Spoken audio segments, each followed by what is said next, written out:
Salut les amis, j'espère que vous allez très bien, c'est Persévérant ici. Je voudrais prendre quelques minutes de votre temps pour faire un partage, un encouragement.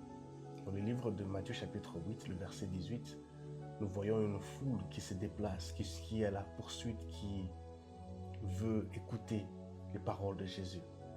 Et dans cette foule, il y a un scribe, un spécialiste de la loi, qui s'approche près de Jésus et dit « Je veux te suivre, je te suivrai partout où tu iras ».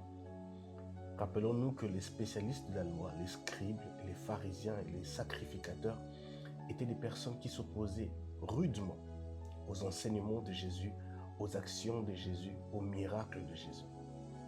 Mais ce scribe, ces spécialistes de la loi, qui avaient une valeur élevée dans la société, est arrivé à s'approcher de Jésus et dire « Je te suivrai partout où tu iras ». Il y a eu un déclic dans sa vie. Il a écouté les paroles de Jésus et les paroles de Jésus ont transformé son fort intérieur, ont eu une influence directe sur son âme, son cœur et son esprit.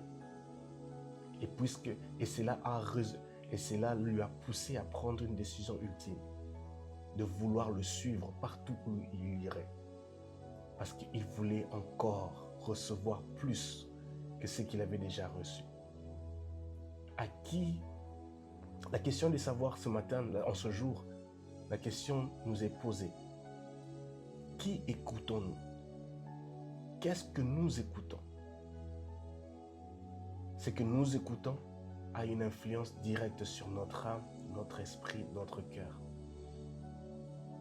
Et s'en suivra nos actions.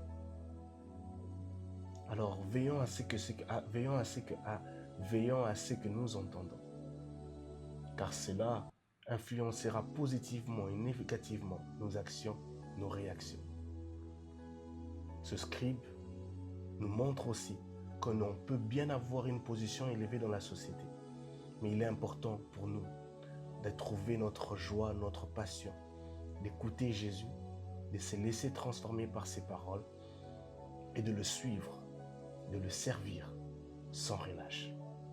Ne laisse à personne, ne permet à personne ou à quoi que ce soit de t'interdire d'écouter les enseignements bibliques, de louer le Seigneur, de prier, de servir Dieu. Il y a une récompense qui ne te sera jamais ôtée. Que mon Dieu vous bénisse et shalom chez vous.